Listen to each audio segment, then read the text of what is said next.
नमस्कार मो प्रीतिश किचन को स्वागत करुच्ची। मु आज चिकेन तरकारी प्रस्तुत करी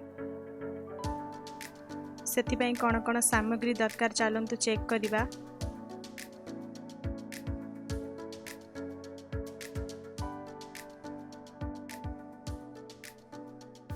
मु 700 ग्राम चिकेन नहीं, गोटे खंड पियाज को काटिकी नहीं, अदा रसुण पेस्ट नहीं एवं किछि गरम मसला नहीं।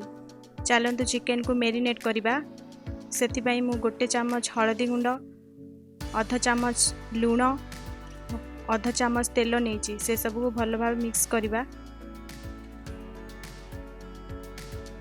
अध घंटा मेरिनेट पाई छाड़ी देबा।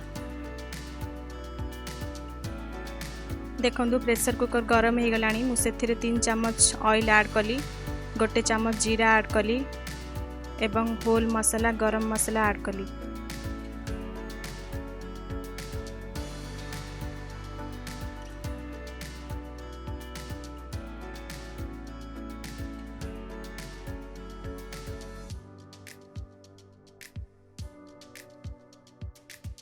काटिकी रखिथिबा पियाज को ऐड कली। चलतु भल भाव फ्राए करवा पियाज को।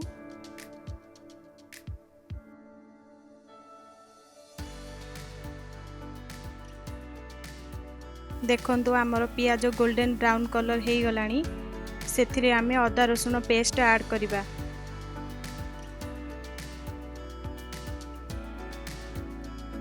भल भाव मसला को फ्राए करवा।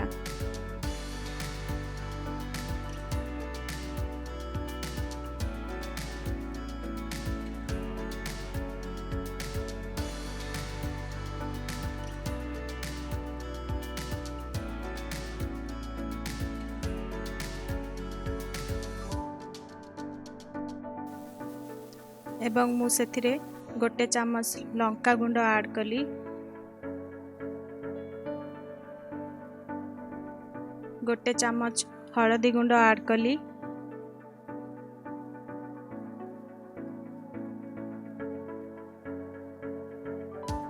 एवं लूण स्वाद अनुसार ऐड कली।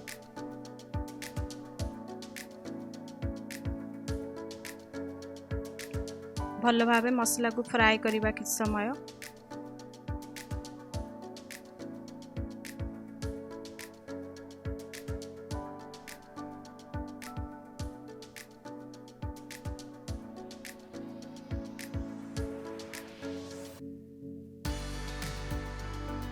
देखंतु मसला 50% फ्राए हो गलानी। तेल मध्य ऊपर को बाहरी आसलानी। सेथिरे आमे गोटे चामच जीरा गुंड, गोटे चामच धनिया गुंड ऐड करवा।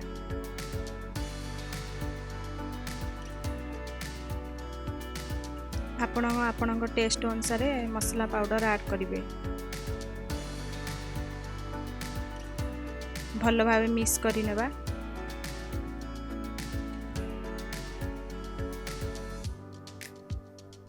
तेल बाहरी आसलानी। वर्तमान मसला मध्य कषि हो गलानी। वर्तमान मेरिनेट करी रखिथिबा चिकेन को ऐड करवा। मु आलू पकेनी, आपण चाहिले आलू मध्य ऐड करि परिबे।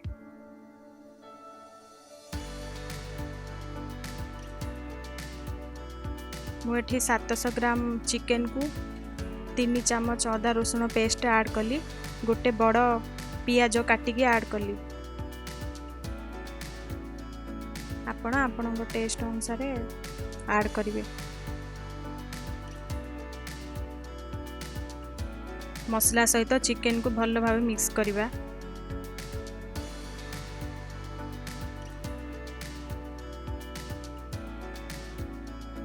वर्तमान मसला को किसी समय कषिबा पई छाड़ देबा।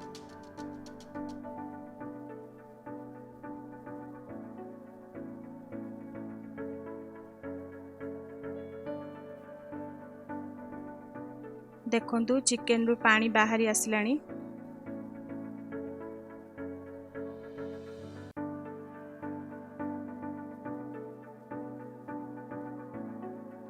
चिकेन मध्य 30% कुक हो गलानी। सेथिरे मु पानी ऐड करी गोटे कप।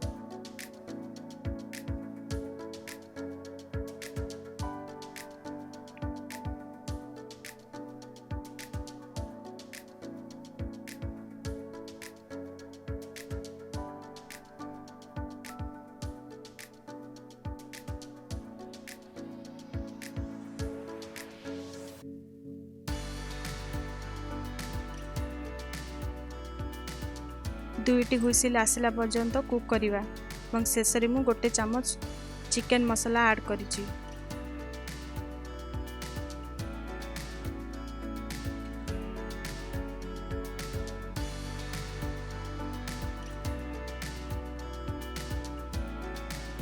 बर्तमान आबे कभर करिकी दुईटी हुइसिल आसवा पर्यंत कुक करिवा।